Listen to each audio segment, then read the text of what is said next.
Voici la une du magazine français Le Point, qui a toujours soutenu le président français Emmanuel Macron et le Premier ministre François Bayrou.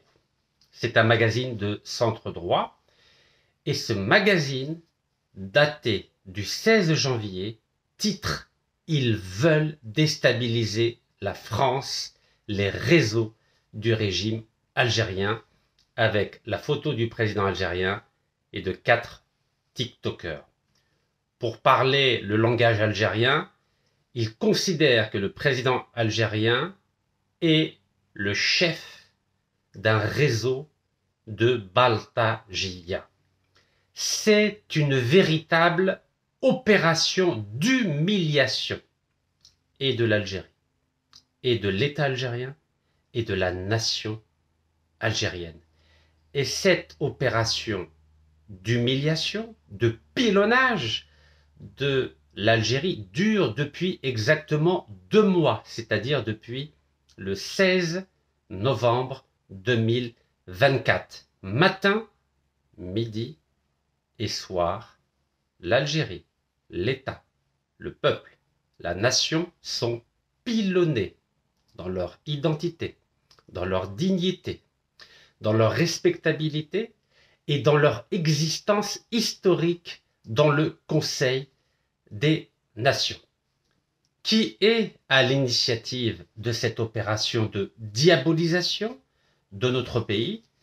C'est cette fameuse République impériale qui n'a jamais digéré la perte de notre pays en 1962.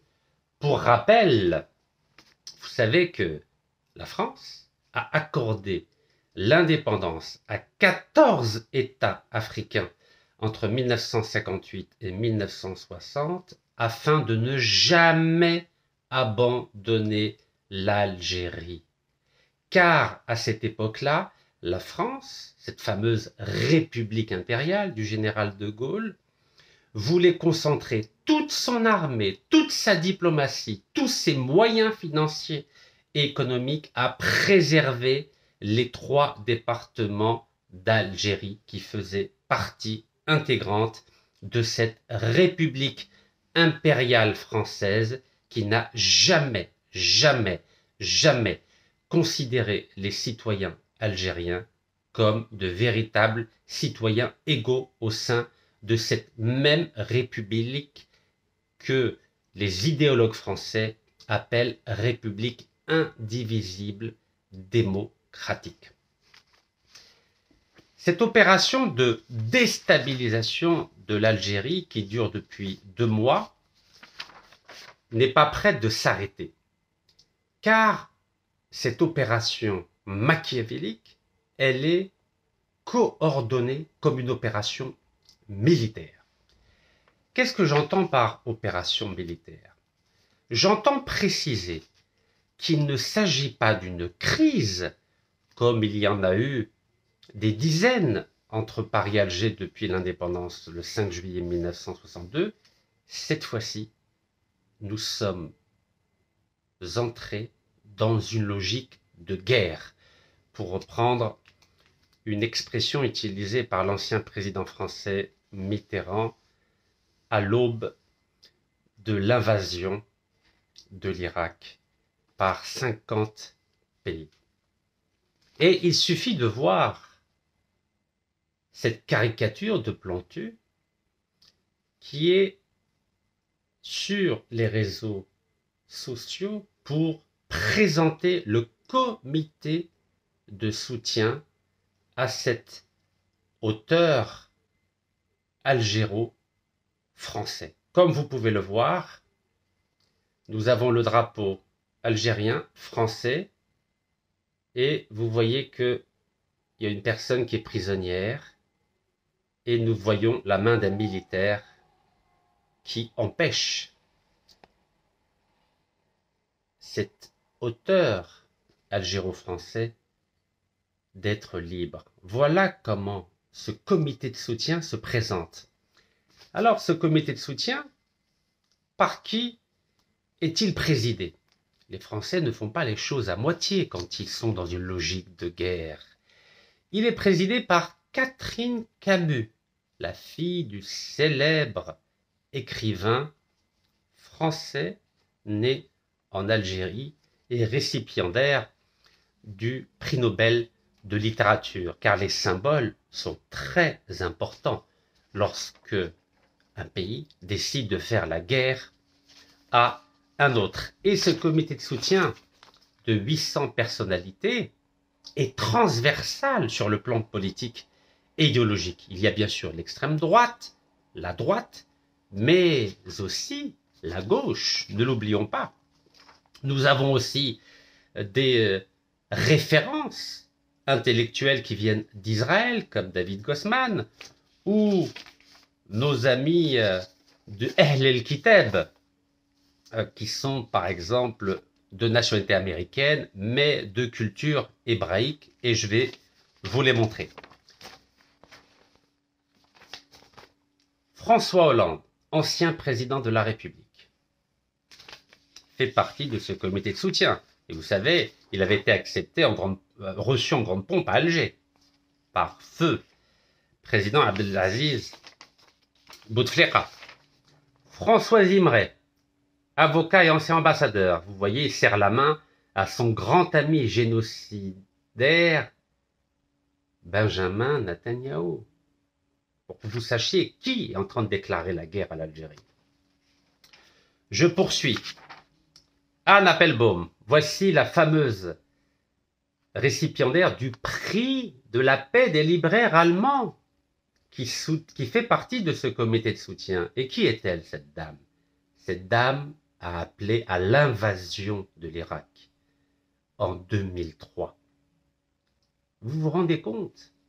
Anne Applebaum a appelé à envahir l'Irak sous un prétexte fallacieux, car à l'époque, il était dit que l'Irak de Saddam Hussein détenait des armes de destruction massive, ce qui était complètement faux. Donc cette dame qui a appelé à la guerre, à l'invasion de tout un peuple, et qui a causé la mort d'1 million de personnes, cette dame a reçu le prix de la paix des libraires allemands et fait partie de ce comité de soutien pour faire pression sur notre pays. Je poursuis. Marc Trévédic, juge antiterroriste pendant 10 ans. Ce monsieur, que je connais bien, puisqu'il a jugé mon affaire dans le cadre de l'agression de l'enfant terrible de la famille Sedani qui m'a cassé le nez, et depuis ce moment-là, je n'entends plus de l'oreille droite. Ce monsieur n'a pas voulu me donner raison, car à l'époque, il défendait la mafia des 40 voleurs. Et aujourd'hui, il a changé de veste. Ni plus ni moins a-t-il demandé publiquement le renversement du régime algérien, comme cela s'est produit il y a quelques semaines en Syrie. C'est un juge, ce n'est pas un TikToker. Donc ce monsieur appelle à un coup d'État en Algérie. Vous connaissez ce monsieur, ex-ambassadeur. Vous savez que les seules missions d'ambassadeur qu'il a eues, c'était en Malaisie et en Algérie. Ce monsieur donc a un CV qui est très très maigre sur le plan diplomatique. Malaisie et Algérie. Il était un simple consul en Australie. Donc sa carrière diplomatique, c'est grâce à l'Algérie qu'il l'a faite. Et à l'époque, comme je l'ai précisé dans une précédente vidéo, il vendait des armes à l'Irak et à l'Iran pour que les musulmans s'entretuent. C'est sa spécialité. Semer la zizanie et l'anarchie entre musulmans.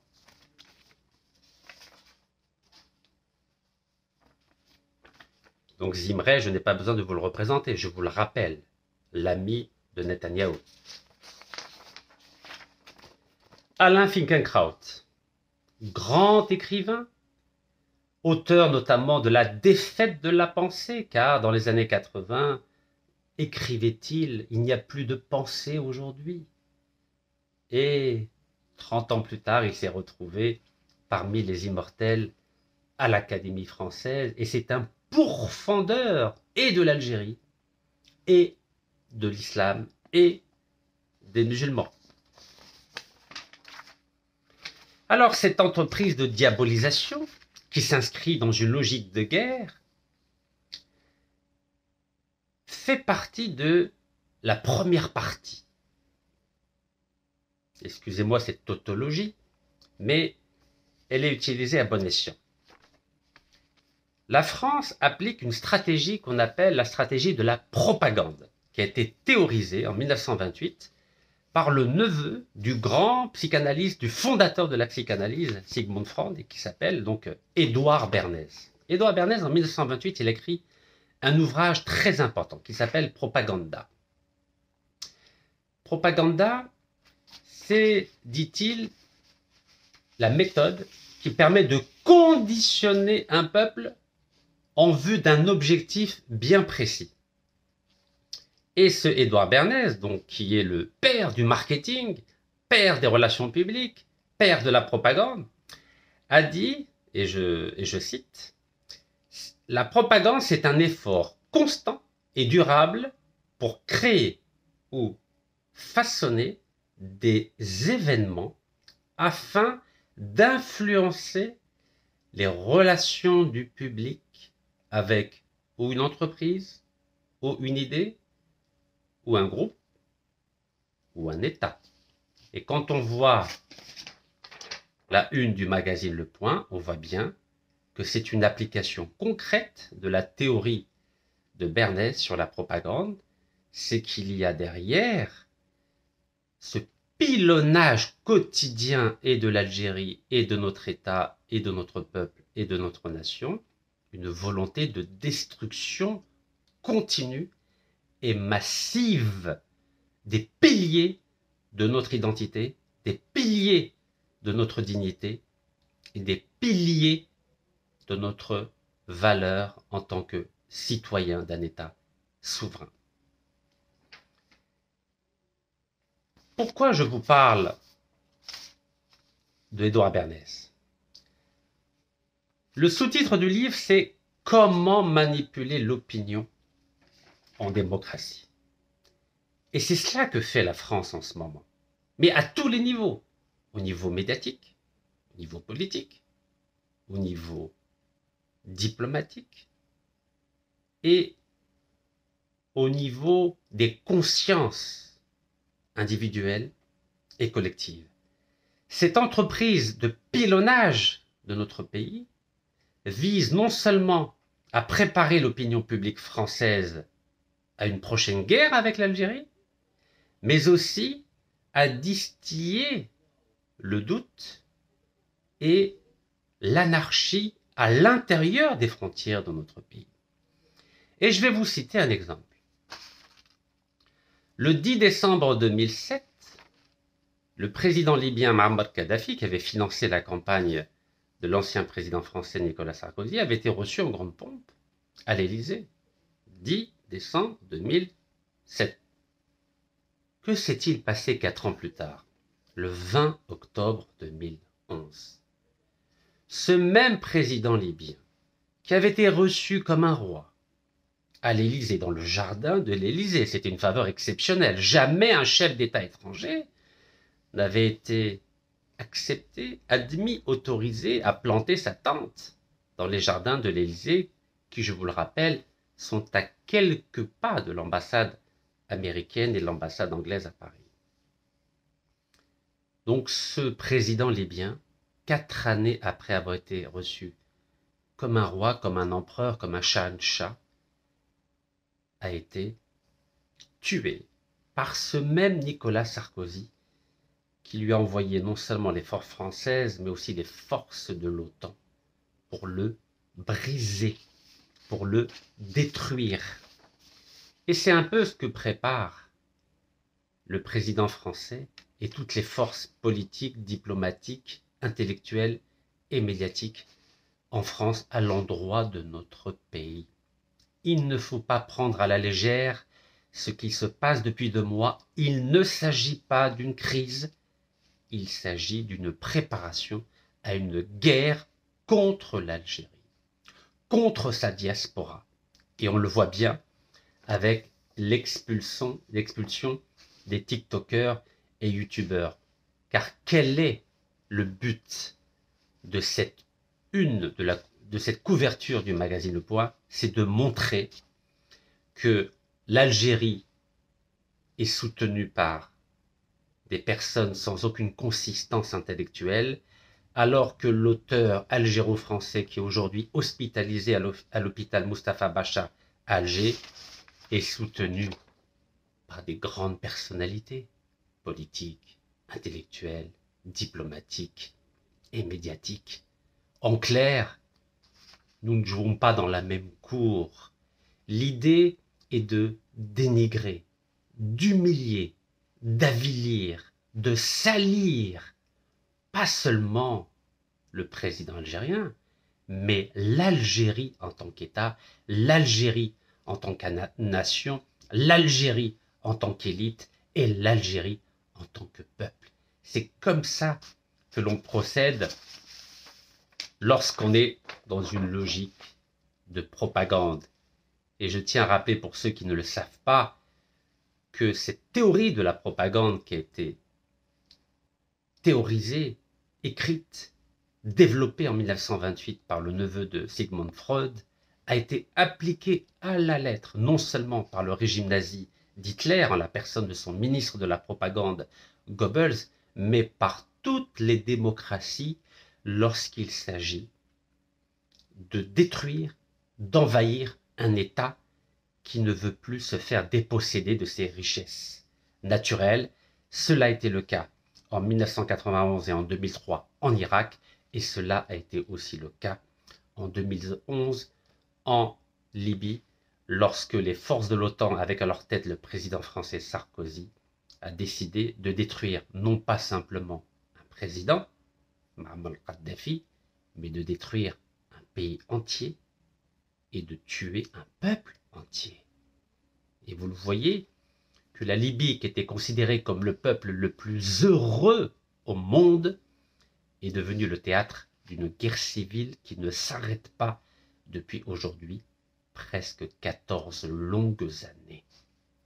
Voilà ce que la France est en train de préparer en Algérie, avec ce pilonnage massif depuis 2 mois, chose qui n'a jamais eu lieu en Algérie depuis 1962. Jamais depuis 1962, la France n'avait mis en place une opération de destruction massive des symboles de l'Algérie en 63 ans.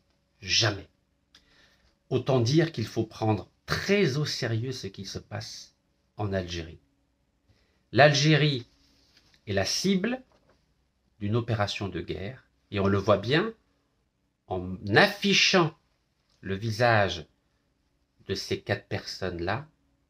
Elle fait la même chose qu'en 1830, lorsqu'elle a colonisé l'Algérie en détruisant toutes les écoles, toutes les madrasas. Cette fameuse école impériale, vous savez qu'en 1830, 90% des Algériens savaient lire et écrire grâce aux écoles coraniques. Pendant 132 ans, l'objectif de la France était de détruire toutes ces écoles coraniques pour transformer un peuple à 90% alphabétisé en un peuple totalement analphabète. Voilà le schéma qui est en train de reproduire la France, cette France impériale, aujourd'hui, avec cette affiche du magazine Le Point, qui, je le rappelle, est le magazine qui a toujours soutenu et le président Macron et le Premier ministre Bayrou. Voilà le sens de cette vidéo d'aujourd'hui, pour à la fois vous aider à prendre conscience de la gravité de la situation et en même temps pour sensibiliser les décideurs algériens de l'urgence de mettre en place un front commun, un front diplomatique, un front politique, un front intellectuel et un front médiatique pour contenir, pour endiguer cette logique de guerre qui a été mise en place par les décideurs français. Vous le savez aussi bien que moi que la nature a horreur du vide, c'est ce que disait Aristote il y a 23 siècles, mais vous savez encore mieux que moi que la stratégie de la chaise vide, elle ne représente aucun bienfait. Aujourd'hui, nous n'avons pas d'ambassadeur algérien en France qui est capable de répondre à toutes les attaques, à la fois des diplomates, des hommes politiques, des intellectuels et des journalistes français. Et c'est la raison pour laquelle l'Algérie est devenue extrêmement vulnérable en France. Et nous l'avons vu avec l'épisode des TikTokers. Il est urgent de combler ce vide diplomatique, de combler ce vide politique, de combler ce vide médiatique et de combler ce vide intellectuel. Sans cela, nous ne sommes pas à l'abri d'une nouvelle tentative de déstabilisation comme celle qu'a connue la Libye de Kadhafi en 2011 et l'exemple récent de la fuite en 24 heures de Bachar al-Assad et de la fin de son régime devrait faire réfléchir l'ensemble de nos compatriotes de la nécessité de faire un front uni pour empêcher que notre pays devienne la cible de ces vautours français qui n'ont jamais digéré la perte de ces 3 départements. Et là aussi, ne sous-estimez pas ce qui est en train de se passer. Ne tombons pas dans un excès de confiance, car l'excès de confiance va nous rendre impréparés à ce qui nous attend demain, c'est-à-dire à une action concertée dans tous les domaines pour détruire notre Algérie pour laquelle sont morts 5,5 millions de nos frères, de nos sœurs, de nos pères, de nos mères et de nos enfants depuis 1830. Barakallahu fikum, tahiyya al-Jazair, wallah yarham al-shuhada.